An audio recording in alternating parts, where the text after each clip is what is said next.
Manager 5,000 रुपये कमाएगा, एक बड़ा इंजीनियर 20,000 रुपये रोज के कमाएगा। अपनी अपनी योग्यता के हिसाब के शाम को आते आते ये पाइप को, ये पानी को खींचता है और पैसा कमा कर लाता है। दुकानदार को भी यही करना पड़ता है और बिजनेसमैन को और नौकरी वाले को भी यही करना पड़ता है। अगर मैं सही कह रहा हूं तो बोलिए सही है। हाथ को ऐसा करके बोलिए।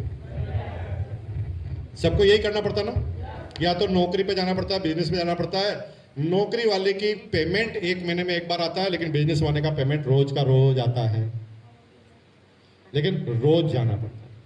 जिस दिन दुकान बंद उस दिन पैसा आएगा, जिस दिन नौकरी पे नहीं जाएंगे उस दिन पैसा आएगा नहीं। 99.5% आदमी यानी हम लोग ये कर रहे हैं, लेकिन अमीर लोग ये करते ही। अमीर लोग कहते हैं ये बाल्टी में तो तब तक ही बाल्टी कुएं में डाल सकते हैं जब तक शरीर में ताकत है। जब हम रिटायर्ड हो जाएंगे, हाथ पैर काम ही नहीं करेंगे, तो हम बाल्टी को खींचेंगे कैसे? फिर हमें रिटायर्ड होना पड़ेगा और जिम्मेदारी अपने बच्चों को सौंपनी पड़ेगी। ये सीधी सीधी परंपरा है जो दुनिया में सारे लोग मान रहे हैं। तो अमीर लोग क्या करते हैं, वो कहते हैं साला ऐसा क्यों ना काम करें कि ये रोज बाल्टी के पास जाने का या रोज कुएं के पास जाने का काम ही खत्म हो जाए।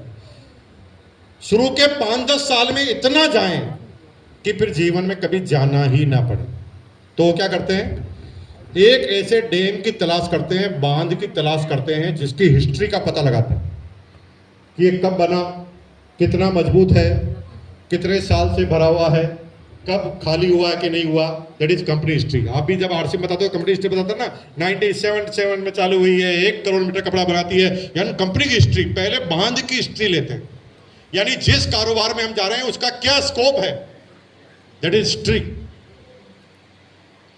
अब जो समझदार लोग होते हैं क्या करते हैं, पहले डैम के पास जाते हैं, हिस्ट्री का पता करते हैं। 50 किलोमीटर दूर उनका मकान है, बीच में पहाड़। वो क्या करते हैं कि रोज कुएं पे जाने से अच्छा है एक पाइपलाइन बनाते हैं जो धीरे धीरे बनेगी, जो एक दिन में नहीं बनेगी, 3-4-5 साल में लग सकते हैं। ये पाइपलाइन ऐसे बनाते बनाते ये कुएं के बीच में से होते हुए, पहाड़ के बीच में से होते होते पाइपलाइन सीधी आपके घर में। अब ये 5 से 10 साल का टाइम लग सकता है। अगर ये पाइपलाइन सीधी डैम से, जो कभी खाली हुआ ही नहीं है इतिहास में, उस डैम से अगर ये पाइपलाइन आपके घर पर आ जाती है और घर पर आप नल लगा देते हैं, तो क्या उसके बाद कभी आपको कुएं पे जाने की जरूरत है? थोड़ा तेज बोलिए। अब क्योंकि 10 साल में पाइपलाइन लगा दी, अब जिंदगी भर कभी कुएं में नहीं जाना, तो क्या आपके बच्चे को कुएं पे जाने की जरूरत है? आपके पोते को, पड़पोते को, लड़पड़ पोते को, सड़पड़ पोते को, खड़पड़ पोते को, नड़पड़ पोते को, पड़पड़ पोते को, अब पूरे खानदान में किसी को भी जाने की जरूरत नहीं है 10 साल काम करने की वजह से।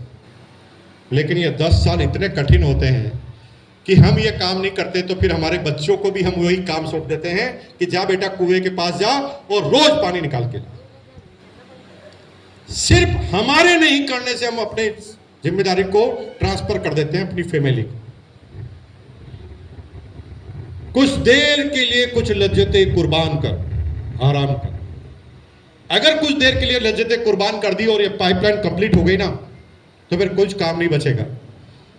बस महीने के एंड में जितने भी बिल हैं उनको चुकाना है, कुछ नहीं करना है। ऐसे नल पकड़ना है, नल को खोलना है, और फुल पानी, सारे खर्चे का पानी एक ही बार में निकाल कर। क्या खोलना है? नल की टूटी खोल, पकड़ो टूटी को, ऐसे जैसे ऐसे पकड़ो जैसे नल को पकड़ रखा आपने। मेरी बहन बहुत सो रही, नींद निकाल रही, इनको नल बता दो, याद आ जाएगा। ऐसे पकड़ो इसके, ये क्या रात भर जगे रहते हैं ना, इसलिए सोते रहते हैं यहाँ पे। आइए ऐसे कीजिए, करो करो भैया करो, हाथ थोड़ा ऊपर करो ना हाथ। हाँ ये ऐसे नल को पकड़ो और मेरे साथ करो, बस जीवन में कोई काम ही नहीं बचेगा। पूरे दिन बाद शादी ब्याह में जाते रहो, घूमते रहो, समाज में जाते रहो, भाषण देते रहो, माला पहनते रहो, और महीने के एंड में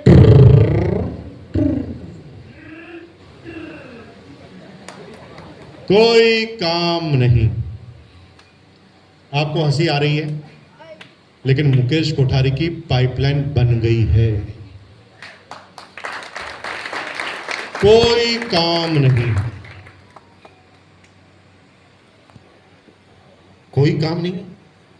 तो मुकेश कोठारी क्या करने आया है यहां पर? प्रश्न नंबर 2। एक तरफ मैं बोल रहा हूं कोई काम ही नहीं है, पाइपलाइन तो मेरी बन गई, तो मैं यहां क्यों आया? बताओ, आप बता सकता क्यों आया? नहीं, ये तो मैं घर पे सो जाऊं तो भी आएगा, तो फिर मैं यहां क्यों आया? क्यों, मेरे क्या जरूरत है? मेरी बन गई, मैं लोगों का क्यों बनवाऊं भाई? मेरी पाइपलाइन बन गई, लोग जाने, लोग अभी इनको करना है तो ये करेंगे आगे, मेरे क्या मतलब है? क्या देने आए? मोटिवेट क्यों करने आए हो? मैं मोटिवेट नहीं करूं तो भी मेरी पाइपलाइन बनी हुई। लोगों को मोटिवेट क्यों करने आए हैं? मेरे क्या काम बिगड़ गया लोगों को मोटिवेट करने का? मैं कोई समाज सेवक नहीं हूं, मेरे को कोई लेना देना नहीं है आपसे।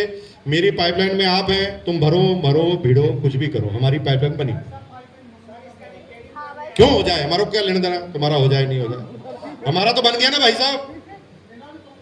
अरे होना चाहिए वो तो तुम्हारा, तुम देखो, मेरा मैंने बनाया, तुम्हारा तुम बनाओ। मैं बताता हूं, ये प्रश्न नहीं। दुनिया की कितनी भी बड़ी पाइपलाइन बन जाए, मेंटेनेंस डिपार्टमेंट हमेशा चालू रहता है। हेलो, हम क्या है, मेंटेनेंस डिपार्टमेंट के इंजीनियर हैं, बड़े इंजीनियर हैं। अभी फिजिकल स्टेज पर काम नहीं करते हम, पाना पेज का हाथ में नहीं लेते, लेकिन हम इतने बड़ा अनुभवी आदमी हैं कि दूर से देखकर बता देते हैं कि पाइपलाइन में जंग आ रहा है, इसको ठीक कर लो। किसी को जंग ठीक करके जाते हैं, किसी की मेंटेनेंस करा देते हैं, कहीं जाके सफाई करवा देते हैं। बस हमारा यही काम, और ये मेंटेनेंस का काम तो लाइफ टाइम चलता रहेगा। चाहे दुनिया का कितना भी बड़ा पाइपलाइन का प्रोजेक्ट हो, मेंटेनेंस डिपार्टमेंट कभी भी बंद नहीं होता। अब ये पाइपलाइन कैसे बनेगी, देखो मैं बताता हूं प्रोसेस। जैसे बड़ा डैम है आपके बिहार में एग्जांपल, वहां से आपको यहाँ मुजफ्फरपुर तक, यहाँ तक पाइपलाइन खींचनी, तो क्या होगा? पहले गवर्नमेंट योजना बनाएगी, पहले सोचेगी हमें बनाना है, तो पहले तुम सोचो कि मुझे कामयाब होना है, पहला लाइन क्या सोच रहा है? तो उसने कहा, गवर्नमेंट ने सोचा कि मुझे पाइपलाइन बनानी है, फिर गवर्नमेंट ने फंड अलॉट किया, बजट बनाया, बजट बनाने के बाद इंजीनियर को अलॉट किया, फिर रूट डिसाइड किया, राइट? रूट डिसाइड करने के बाद उसकी कॉस्टिंग निकाली, कॉस्टिंग निकालने के बाद टेंडर जारी किए, टेंडर जारी करने के बाद सारे ठेकेदार आए, जैसे सेमिनार में आ गए ठेकेदार। अब ठेकेदार को कहा कि भाई ये कौन सस्ते में बनाएगा पाइपलाइन? तो एक ठेकेदार ने कहा सर मैं बना दूंगा। तो उसने कहा सर इतने लाख रुपए लगेंगे। तो उसने कहा कितने समय में पूरे करोगे? वो कहता भाई 5 साल में पूरा कर दूंगा पाइपलाइन। तो सबसे कम टाइम और सबसे कम पैसा जहां पर भी कलेक्ट हुआ, कॉन्ट्रैक्ट उसको मिल गया, राइट? अब जैसे ठेकेदार काम करता है वैसे आपको करना पड़ेगा। ठेकेदार को काम अलॉट हो गया, पहला फंड अलॉट हो गया, ठेकेदार फटाफट गया, अपनी टीम को लगाई और कहा कि चलो पाइपलाइन यहां से बनानी है तो यहां से शुरुआत करेंगे, ठीक है? तो इसने क्या किया, पहले दिन यहां पर थोड़ा गड्ढा खोदा मुहूर्त के लिए कि कल आके इसमें पाइपलाइन बिछाएंगे। गड्ढा खोदा, तभी बेमौसम बारिश आई और बारिश से गड्ढा वापस भर गया। ठेकेदार के साथ ऐसा बार बार होता है कि नहीं होता? तुम्हारे साथ भी होगा। यहां से जाओगे, पड़ोसी को पॉजिटिव करोगे, दूसरा पड़ोसी आके नेगेटिव कर देगा, वापस वहीं पहुंच गए। ये तो ठेकेदार के साथ भी होता है, ये तुम्हारे साथ नहीं हो रहा। ठेकेदार जहां करोड़ों रुपए लगाता है, उस वहां पर भी बेमौसम बारिश की मार आती है। ठेकेदार को पहले दिन क्लियर होता है कि रोज बेमौसम बारिश नहीं आ सकती, और रोज तुम्हारे समझाए हुए आदमी को दूसरे नेगेटिव नहीं कर सकते। ये कभी कभी ही होता है, ये कम और ज्यादा होता है। किसी साल मौसम ज्यादा खराब हो जाता है, लेकिन ये रोज रोज नहीं होता, ये फाइनल है। तुम खोदते जाओ। अब आपने क्या, दूसरे दिन फिर पाइप खोदा, दूसरे दिन फिर गड्ढा खोदा, तीसरे दिन आकर पहला पाइप लगाया, तीसरे दिन आकर पहला पाइप जोड़ा, अगले दिन जाकर देखा तो पाइप ही गायब, पाइप ही चोरी हो गया। ऐसा ठेकेदार के साथ होता है कि नहीं होता? तुम्हारे साथ भी होगा। तुम किसी को ज्वाइन कराओगे, वही गायब हो जाएगा, दूसरी जगह चला जाएगा। लेकिन ठेकेदार को पता होता है रोज चोरी भी नहीं होती और रोज बेमौसम बारिश भी नहीं होती। अगर मैं कंटिन्यू करता रहूंगा तो ये पाइपलाइन बनेगी। और ठेकेदार धीरे धीरे धीरे धीरे अपनी पाइपलाइन को बिछाना चालू करता है और ये पाइपलाइन 5 साल बाद धीरे धीरे तैयार हो जाती है। मुकेश कोठारी की ये पाइपलाइन अब तैयार हो गई है, लेकिन इस पाइपलाइन में अब प्रेशर बढ़ता जा रहा है, फुल प्रेशर हो गया। अब दुनिया की कोई ऐसी ब्रांड नहीं है जिसकी टूटी हमारे पाइपलाइन में फिट होती। जो ही हम नल लगाते हैं वो फिक जाता है, स्पीड से पानी आता है और अब कंटिन्यू आता रहता है, हर जगह से पैसा आता है और साला खर्च करने का तरीका ही नहीं। हमें आरसीएम के अलावा कुछ पहनना नहीं तो खर्चा तो बाहर करना ही नहीं, खाते हम बाहर का है ही नहीं, होटल का। हिंदुस्तान में पिछले 13 सालों से एक भी दिन मैंने होटल का खाना नहीं खाया, 13 साल। अभी मुजफ्फरपुर में आ गए तो रंजीत जी, उधर आ गए पटना में तो रवि जी, जिधर जाएंगे ये सारे हमारे लीडर हैं, सबको पता है बाहर का खाते ही नहीं, खाने का पैसा नहीं लग रहा, ठीक है।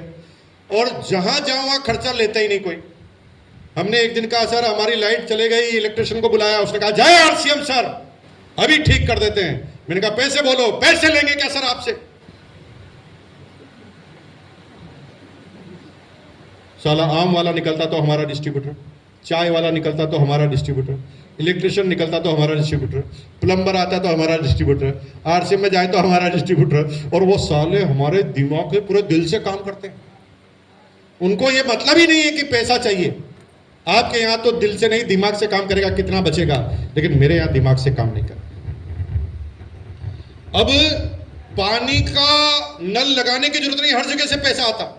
साला यूट्यूब में भाषण दो तो पैसा, फेसबुक पे भाषण दो तो पैसा, सेमिनार में भाषण दो तो पैसा, पैसे को पैसे में लगाओ तो पैसा, पैसे को बैंक में डाल दो तो फिर पैसा, पैसे को जमीन में डाल दो तो जमीन डबल, पैसे को शेयर में डाल दो शेयर की रेट बढ़ जाती है। यार दिमाग ही खराब हो गया भाई साहब, खोपड़ा खराब हो गया, पैसे का करें क्या? ये पैसे से पैसा आता है और एक बार पैसे का सर्कल घूम जाता तो फिर करने की जरूरत नहीं, पैसे से पैसा ऑटोमेटिक बनता। कुछ लोग कह रहे हैं यार भाई साहब इतना पैसे से परेशान हो तो थोड़ा बहुत दे जाओ ना। भाई साहब डुप्लीकेशन का मामला, एक फूटी कोडी आज दिन तक किसी को दी नहीं है और दूंगा नहीं जब तक जिंदा हूं।